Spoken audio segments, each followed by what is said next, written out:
Okay, good afternoon, everyone. My name is Mike, and I'm a careers and employability consultant at Leeds Beckett University. And welcome to the next of our InLeeds events. And this afternoon, we'll be talking about executive search. Well, I won't be talking too much. I'm going to hand over to the expert, Oliver Musgrave, who is head of talent acquisition for Goodall Brazier, to let him explain all about executive search, the opportunities in there, and some of the opportunities at Goodall Brazier and also the affiliated groups as well. So thank you very much for taking the time today, Oliver. I will hand over to you. Thanks very much. Pleasure, Mike. Thanks for the introduction. Yeah, as Mike said, I'm the head of talent acquisition here at Goodall Brazier, and indeed the wider group. You'll see behind me the 40 group, which is the office I'm in today. As a business, we've been going for a little over 10 years now. And I think that the companies that have expanded from our flagship group, Goodall Brazier, over the years are a real representation of the progression that we offer to graduates. Our model has always been graduate based, so we typically don't hire people at a more senior level, and subsequently you tend to compete and rise with your peers. So that's something that we've always been quite proud of. I think as a business, it's very important that we outline how we differentiate ourselves from other recruiters and other recruitment firms. And I think the most pivotal piece of information is that we globally operate and place the most exceptional talent in any given sector. So the main markets that we cover presently would be construction, medical devices, life sciences, beauty, logistics, power and generation. So there's a number of sectors, a real plethora, I suppose, of markets that one could ply their trade within or one could look to go into. So it's certainly all centric to senior talent. In many cases, the top percentile of people on the market. So I think the key understanding sort of factor here is that we are headhunters, and we typically look to offer our clients the best candidates in the market, not just the best candidate who's looking, if that makes sense. So ultimately, we're trying to access people who aren't actively seeking jobs. They're currently the best at what they do, safe in that knowledge, working for direct competitors. So with regards to how we operate and what we do, we are a global executive search firm who very much so pride ourselves on representing the finest talent in the market, and either working with large blue chip companies or indeed all the way down to sort of fledgling SMEs. We're certainly not discriminative in that regard. It's really all about who we can affect change within and who we can place great people with. So that's typically what we do here at Goodall Brazier and the wider group. I want to move on now and talk to you a little bit about what we look for in our graduates. I appreciate that this to many people is quite a new arena and not something that they've considered before. And with that in mind, I think that maybe a handful of people often think that it's not suitable or it's not applicable, when that certainly isn't the case. We are not overly concerned with academia. To my knowledge, there is not an executive search course at any institution in this country. Therefore, what you study is semi-irrelevant to an extent. We are interested in your ability to display an aptitude for higher learning, your commitment and dedication to that 3 or indeed 4-year course, and ultimately those skills, that commitment, and the sacrifices that you make to obtain that degree give us a clear indication that you would have some of the qualities, some of the core competencies that we look for. Setting aside the degree, setting aside work experience, extracurriculars, we are ultimately looking for a great personality, an outstanding attitude, and a really tenacious approach to your professional existence. As far as we're concerned, this job is extremely tasking. And in turn, we really do need people who are outrageously persistent, people who ultimately aren't going to struggle with longer hours, and people who are quite comfortable with the idea of rejection or certainly turbulence in terms of your introduction. It can be quite an emotional roller coaster. And as I say, starting in this job is not easy. But for somebody with the right attitude, the right approach, the correct ambition, I think that this can be a really wonderful platform for the rest of your professional existence. So with regards to what we look for, I just want to summarize, this is not discriminative to a certain degree, background, profession. We are truly interested in exceptional graduates who are ambitious and have a real desire to be successful. This is most certainly an industry that can accelerate your progression, both in terms of compensation and responsibility. So for those who are ready to truly commit and buy in, that ultimately is the key competency that we're looking for. If you're articulate, confident on the phone, always been good with people. This is definitely something that you should think about looking into. There's almost definitely a large element of research that reinforces that, but we are looking for outgoing, confident people who enjoy talking. I don't suppose this is the kind of job someone would enjoy if they don't appreciate a competitive, intense, fast-paced environment. It's definitely an interesting place to work. It keeps you on your toes. Every day is different. So absolutely, character and personality is at the forefront of what we look for. Your degree, your background, your experience is not always that important. So if it's something you're interested in and something that you want to go for, we would always be interested to hear from you and understand why you think you'd be right. There are lots of pros and cons, of course, to a job such as this, and I've always liked to be quite transparent about what people will be getting into. I don't think that there's any point in highlighting the glamorous elements of the job and in turn then not outlining some of the negatives. To start with the positives, this is certainly a very lucrative career.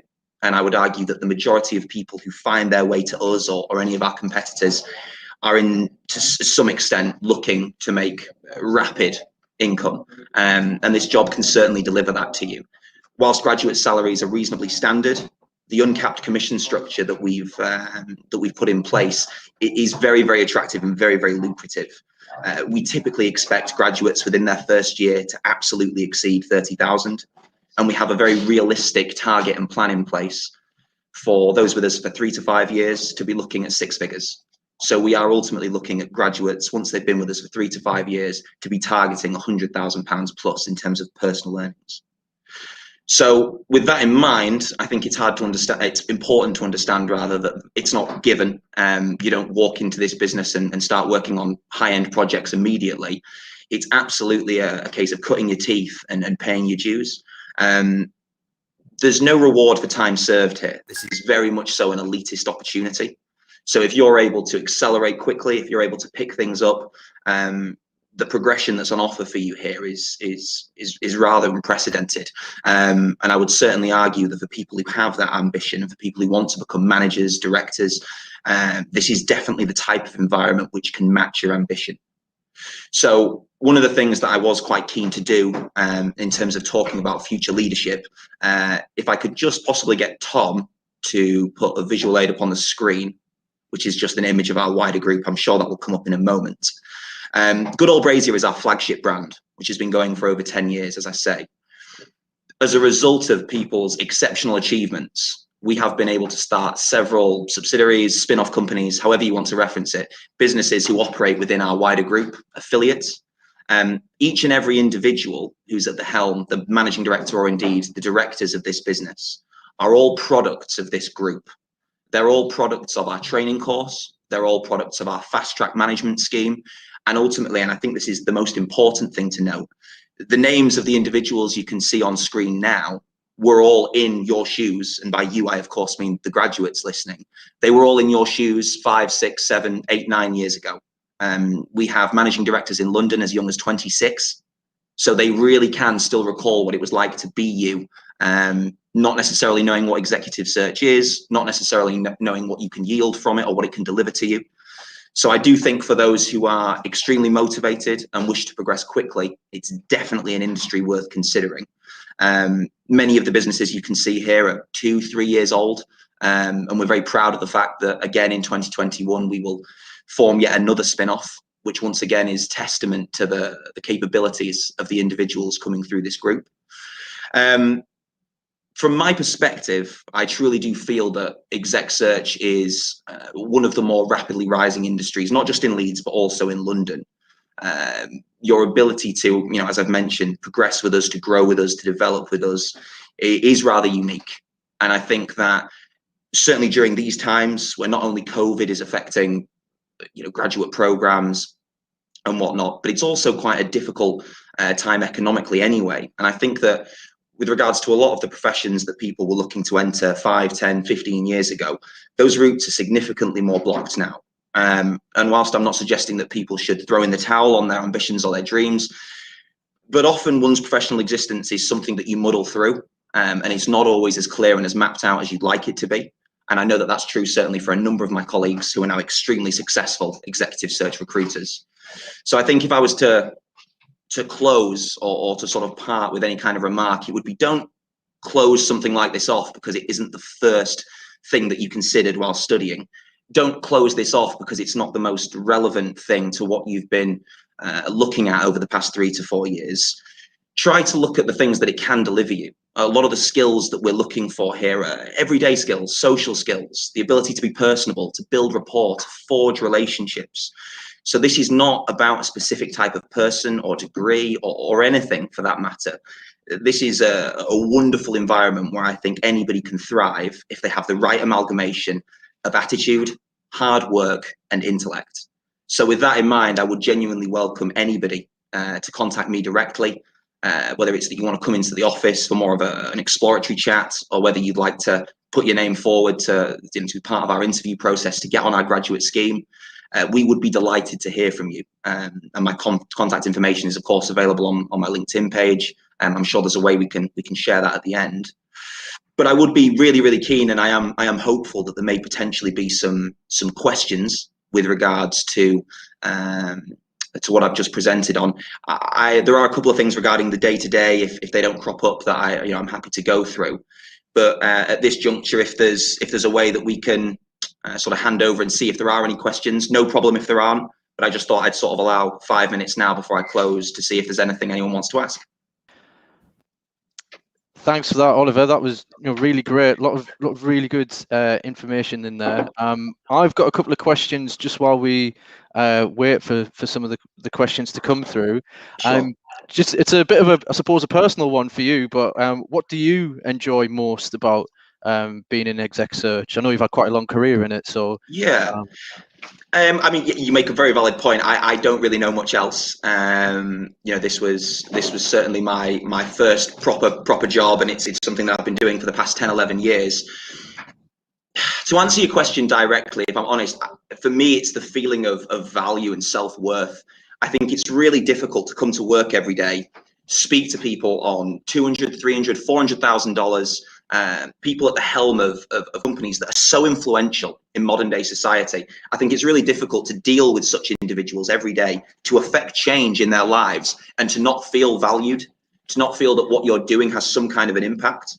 And I suppose just to qualify what I mean, if you're to make a placement of a managing director in a company that employs 400, 500 people, whether it sounds sensationalized or not, the truth is that placement and your part within that has had an impact on 400 people's lives. Not just that, their families, their dependents. So ultimately, the things that we do here are impactful. They do affect change. And it is important to remember, we're operating at the highest level.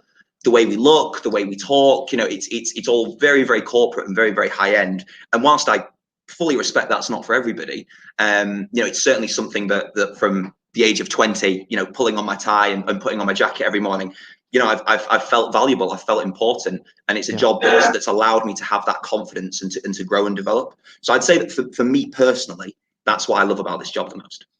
Yeah, definitely really significant, isn't it? The roles that you're putting people into.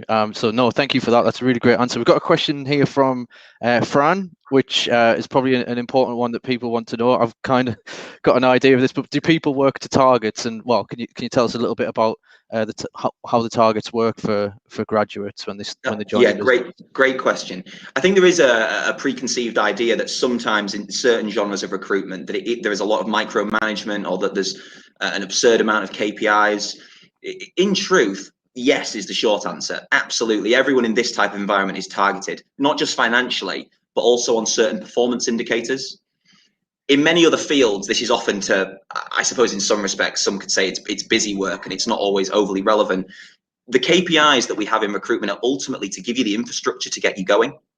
Things like how many people you interview per week, how many of those individuals you got sent out to interview, how many live vacancies you've acquired during the course of the week. This front end activity is pivotal to understanding, how to organize and structure your day. So financial targets exist forever in this regard, but we will measure certain criteria, honestly, just to make sure that we can help you as best possible to meet those financial requirements. An analogy I've always loved, whilst a bit crude and silly, is that if you don't put enough in the front end of the machine, you're simply not going to, get the end product. It really is about putting in as much as you can at the front end to try and ensure that there is a product. But no, it's a really fair question. But from our perspective, they're massively there as guidelines almost, and to try and ensure that people understand the level of activity required to be successful. Yeah. In truth, most of our senior, sort of successful consultants, it's second nature to them now. And those things I think are more training wheels, if I'm honest, initially.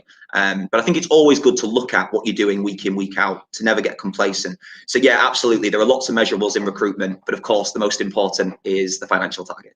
Yeah, of course. And when the graduates start, do they get kind of like is there a support in terms of, what's the support and development like to see how they're getting on with getting those targets? Is that That's a really good question. Yeah, absolutely. So, I mean, obviously, when they come in, they go through the initial elements of our graduate scheme. It's a 6 to 8 week training course, which is to an extent classroom based. They do also, I suppose, we de-skill the job and we allow graduates to practice elements as they go. So once you're capable of sourcing and interviewing candidates, we allow you to do that in conjunction with various other elements of the process that you're learning. But in terms of the individuals, we do see the training as quite bespoke and quite tailored. The sort of generic 8 weeks that everybody goes through, once that's come to a close, how one is supported, it's then an amalgamation of things. Their manager is obviously their most direct source of support. But what we will do for individuals, and it depends where they are on the scale, if somebody's exceptional and they really don't need a massive amount of support, we will allow them the autonomy and the freedom to progress at their own rate. But if somebody needs a bit more nurturing, if somebody needs to be trained, or we need to focus on a specific facet of the job, that's absolutely what we do. We'll train on the element, whether it's call recording and listenings, whether it's role play, we will work specifically on the element of the job that a graduate consultant might be struggling with. But ultimately, the graduates know themselves, and it's one of those things. If you're not comfortable with this element of the process, speak to us, and we'll make sure that you have the training you need to.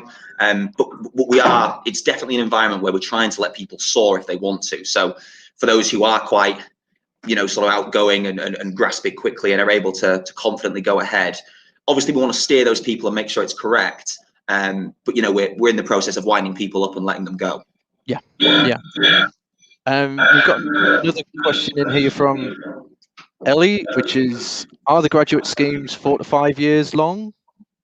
Absolutely not. No. I mean, from our perspective, the graduate scheme itself is typically with reference to you. We would really target people, and we would really like to see people at the end of their first full year in recruitment now being at a stage where they're very consistent and very comfortable with the job. We'd like to think that approaching 2 years in the role, this would be the time when competent consultants are starting to think about potentially hiring somebody. So with regards to management opportunities, we'd like to think that that's quite likely within 18 months to 3 years, dependent on your progression. So the graduate scheme itself, we would only really see as the first year. And in truth, the training itself is far more centric to the first 3 to 6 months. There are countless examples of people in the group right now, 4, 5, 6 months into their career, who are above target, consistently performing, needless to say, earning significant amounts of commission. No, thank you for that. Yeah, just a reminder to the guys, keep your questions coming in. You can use the comments section on Facebook or YouTube, wherever you're watching. And there's another one just coming from Dinara. What about foreign students who already graduated from uni and went back home? It's difficult for us to find a job in the UK. So I think this is a question, are you open to considering international students?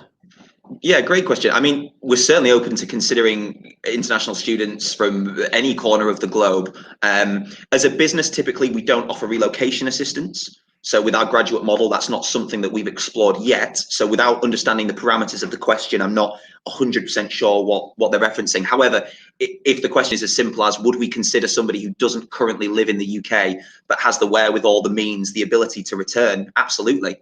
Absolutely, that's something we can look at. Of course, we'd have to look at sponsorship, their ability to, legal work rights to work in the country, and where we're able to assist with that. But there's absolutely no reason why I had a graduate who's living out in Mallorca at the moment. They are a British national, to be fair, so it's a slightly different situation. But their main, port of residence is there, and absolutely.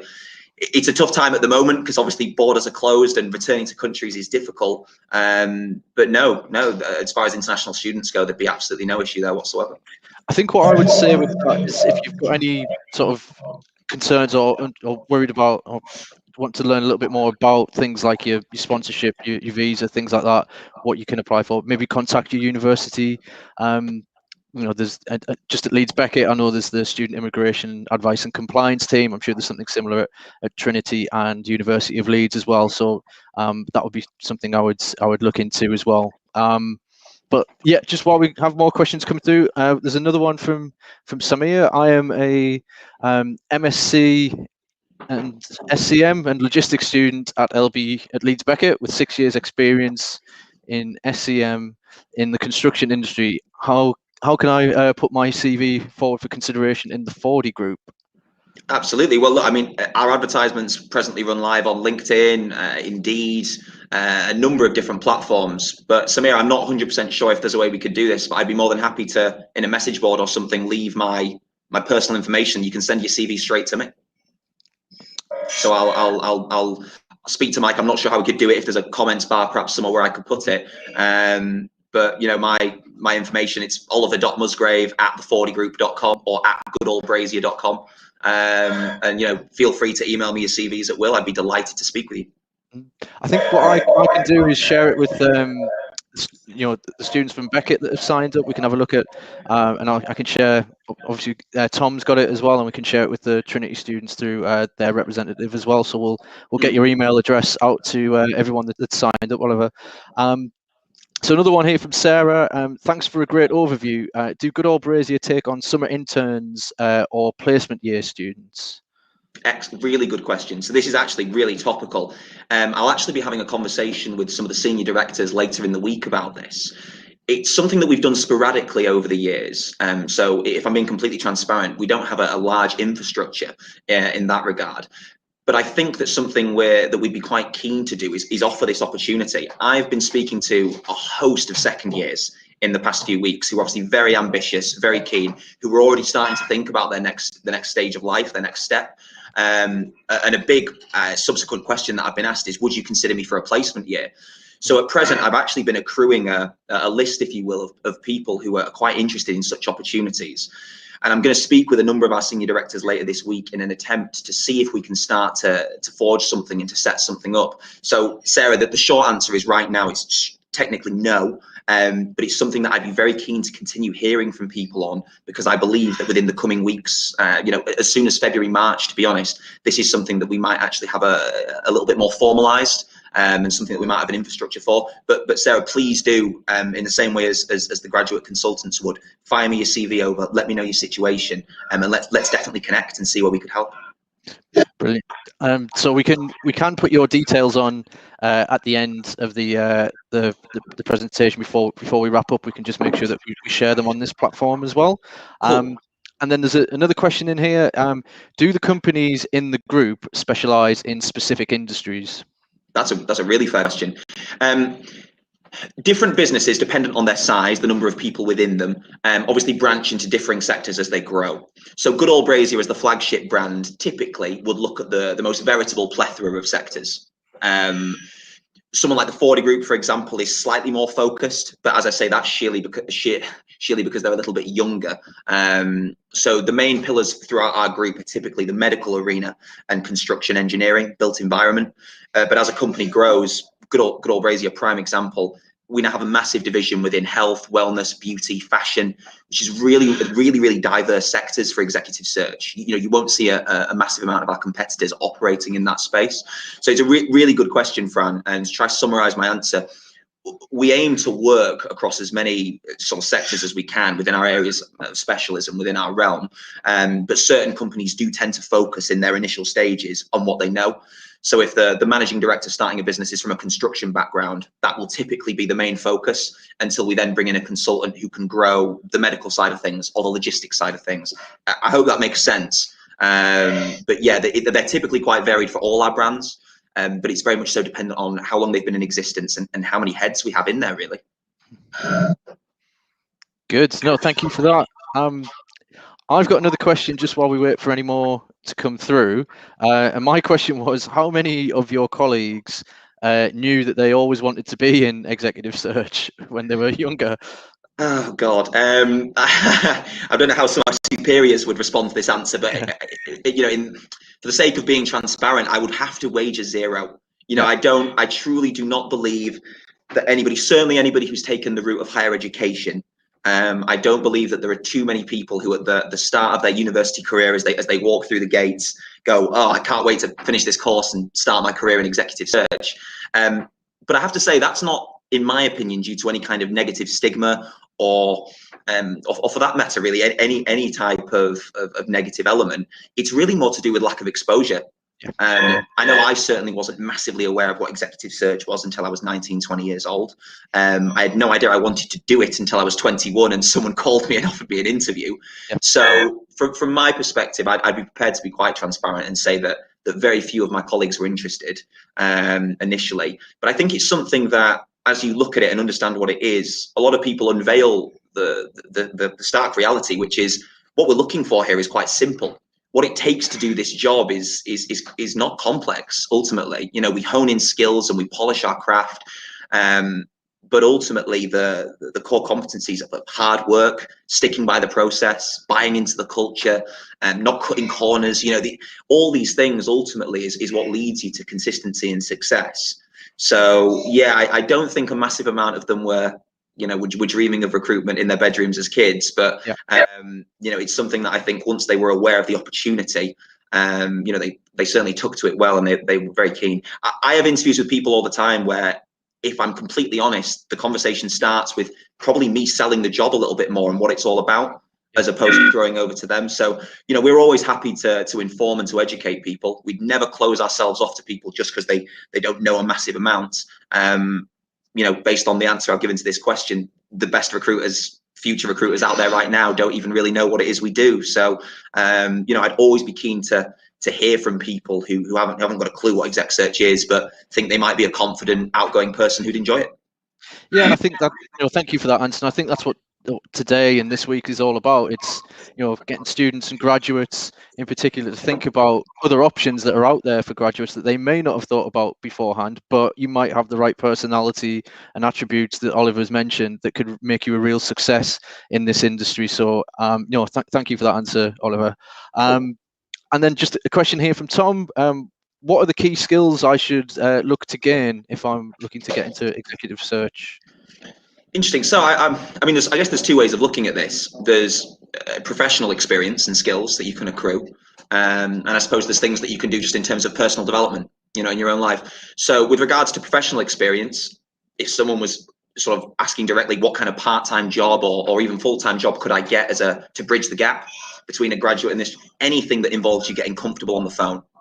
If you can get comfortable in a commercial setting, speaking to people on the phone, especially senior individuals, people who have supervisory responsibility, people on large salaries, if you can be comfortable speaking to people who are exceptional at what they do, if you can be comfortable in that environment, structuring and steering a process, if you can get to that juncture, that will give you a massive leg up in this environment.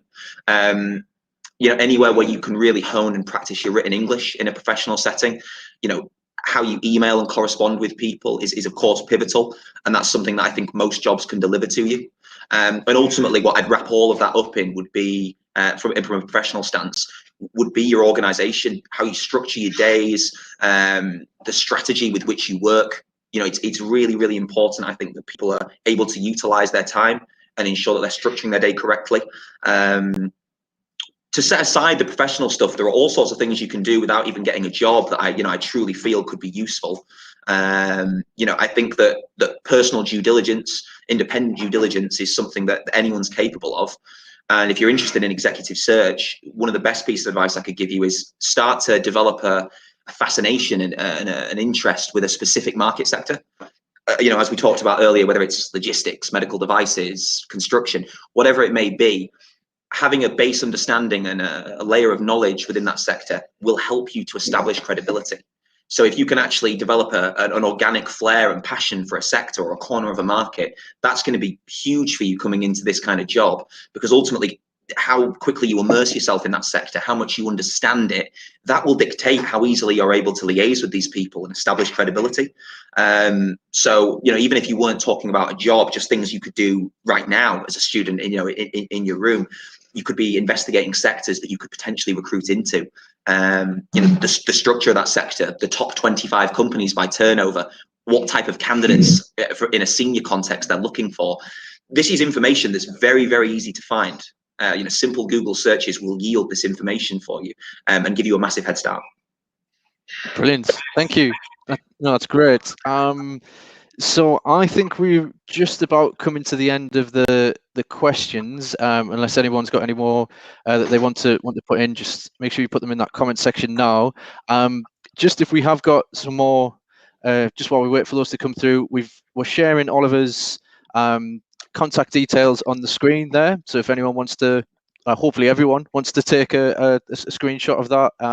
Just to mention, this is sort of recorded and will be available on our on the InLeeds YouTube channel that you're joining us on now. You can go back and look over the presentation, or well, the conversation afterwards. But while I leave that up there and for people to grab a note of it, just to let you know as well, just some of the other things that we've got happening later this evening. We've got COVID proofing your career in the creative industry.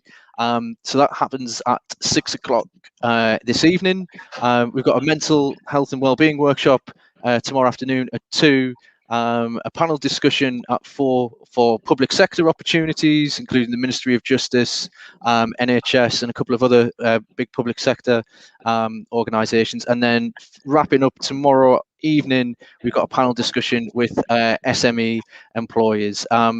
So please do check out those events. And if there's no more questions coming through, it seems like we're just getting some thank you messages through for Oliver, and that's pretty much what I was about to say as well. Thank you very much for giving up your time there, Oliver, and for delivering that session today. It was really informative. I think there's fantastic opportunities there for our graduates, and yeah, hopefully they all get in touch with you soon. But thank you. Cheers.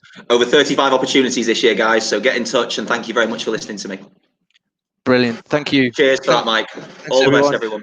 Cheers. Bye now. Bye-bye.